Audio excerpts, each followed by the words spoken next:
On commence la phase retour là, demain à Bourg-en-Bresse. C'est un immense défi parce que Bourg est certainement avec Monaco l'équipe la plus forte du championnat en ce moment. Ils sont au moment où on se parle avant de jouer contre Gran Canaria ce soir en Coupe d'Europe. Ils sont invaincus sur tout le mois de décembre. Quand on sait qu'ils enchaînent à la fois la Betclic et l'Eurocup, ça montre quand même le niveau de cette équipe. Ils ont récupéré deux joueurs, un meneur et un intérieur par rapport au match aller il y a maintenant un mois et demi. Donc voilà, pour nous c'est un immense défi parce que Bourg-en-Bresse joue vraiment très bien nos baskets. Ils sont très efficaces des deux côtés du terrain. Ils se révèlent être une défense de haut niveau et sur les derniers matchs ils ont une très forte adresse à 3 points. Donc voilà, à nous d'y aller avec l'idée d'être le plus longtemps possible dans le match, d'essayer de les gêner, de pouvoir aussi imposer notre défense qui est notre qualité principale et de tenter de bien finir l'année là-bas. De façon générale, sur la phase retour, on n'utilisera pas toujours énormément le match aller. Ça dépendra déjà de quand est-ce qu'aura eu lieu le match aller. Là, il était il n'y a pas si longtemps que ça, mais comme je te l'ai dit, ils ont deux joueurs depuis. Bon, on va jeter un œil, mais je pense que c'est un match où nous, on avait été en grande réussite et Bourg était très loin de son niveau, je dirais, habituel. Là, on va avoir une rencontre d'un tout autre niveau, on le sait. Voilà, il y a beaucoup de respect par rapport au niveau de jeu actuellement qui est affiché par l'équipe de Bourg-en-Bresse. Donc, voilà, on va évidemment regarder quelques images, mais on se sert surtout de leur niveau de jeu actuel parce que c'est ça qui va refléter ce qu'on va retrouver jeudi soir. Quand on prend un jeune joueur, un rookie, il faut lui donner du temps. Et voilà, et Tiger, il a besoin de temps. C'est aussi, je pense, dû au poste de jeu. Il est clair que les meneurs de jeu, avec moi, ça peut prendre du temps. Parce que c'est le poste de jeu où on a vraiment besoin d'être sur la même page, de comprendre ce qu'on veut. Ça a pris du temps aussi avec Lucas quand il est arrivé. Et ça a pris du temps avec Terrell Gomez l'année dernière, si on s'en souvient. Et donc Tiger, c'est la même idée. C'est à la fois un jeune joueur et un joueur qui a besoin d'apprendre le basket européen et la façon dont j'ai envie de faire fonctionner le basket offensif et défensif de notre équipe. Donc voilà, après beaucoup de ses prestations, notamment sur l'adresse extérieure, ne corrélaient pas avec son réel niveau.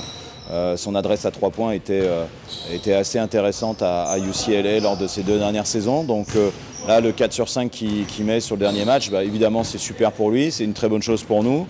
Mais pour nous, ce n'est pas une surprise, compte tenu du travail qu'il fait au quotidien et de ce qui est son réel niveau. Donc voilà, il faut qu'il continue. C'est sûr que ces 2 dernières prestations sont super encourageantes. Et j'espère qu'il va, en tout cas nous on va tout faire pour l'accompagner et l'aider sur la deuxième partie de saison pour qu'il continue de progresser et de devenir un très bon joueur du championnat. Ouais, alors c'est sûr que la Leaders Cup on n'y avait pas trop pensé, donc on ne l'avait pas évoqué puisque ce n'était pas un objectif initial. La Leaders Cup regroupe les 8 meilleures équipes du championnat à l'issue des matchs allés. Donc les équipes se rencontreront du 16 au 18 février. Il y aura un tirage au sort, il me semble, quelques semaines auparavant pour déterminer les tirages des quarts de finale entre un chapeau avec les 4 premières équipes du championnat, un chapeau avec les 4 suivantes, ce qui sera notre cas. Donc, ce qui veut dire qu'on disputera un quart de finale soit contre Monaco, Villeurbanne, Bourg-en-Bresse ou Paris. Donc une très belle affiche. Faire partie de ce plateau-là, c'est un résultat remarquable. Je pense même que c'est un exploit. Il me semble que c'est très rare d'avoir un promu qui arrive à se qualifier pour cette compétition. Donc ça valide pour nous une première partie de saison tout à fait réussie. Donc voilà, maintenant c'est rendez-vous en février. Il y aura d'autres choses qui se passeront d'ici là. On est aussi qualifié en Coupe de France. On aura le tirage au sort début janvier et le match de Coupe de France aura lieu 3 jours avant la Leaders Cup. Donc on aura là un regroupement de matchs très important et des matchs à enjeu, mais des matchs surtout sympas à jouer puisque la priorité reste le championnat. Mais voilà, je pense que c'est un bel exploit et c'est super pour le club de pouvoir participer à cette compétition. Oui, alors déjà, même si le résultat brut qui est le nôtre aujourd'hui est un résultat excellent, je pense, voilà, tout le monde est très heureux de nous voir réaliser ce parcours-là. Il faut dire que sur cette première partie de championnat, on a parfois, je pense, manqué de création sur les postes arrière.